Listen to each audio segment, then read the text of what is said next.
কোথায় এসছো? অনেকদিন পর দিদি শাশুড়ির কাছে এসেছি, আসাই হয় না, সময় পাই না তো। তো এখানে আসলেও হ্যাঁ সেটা দেখা 1 মিনিটের মধ্যে দেখা করে পালিয়ে যেতে হয়, এরকম ব্যাপার। আসো।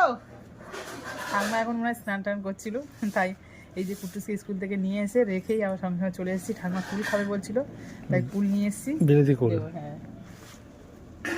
কুল কই দেখি? পকেটে আছে। ওখানে কুল আছে? হ্যাঁ, খেতে পারে না এখন, তেমন খেতে পারে না। এইটাই 2-4টে নিয়ে এসেছি, তাই কিন্তু ও খাবে না। খা একটু, আমরা খা, কি হয় দেখি।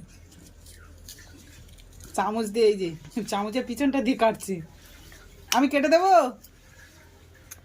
না না, আমি নিচ্ছি। ও, ওই যে কুড়ে কুড়ে ওইটুকু খাবে, দাঁত নেই তো। ওই আমি খাবো নি। জানি তো, সেই জন্য আমি বেশি নিই নি তো।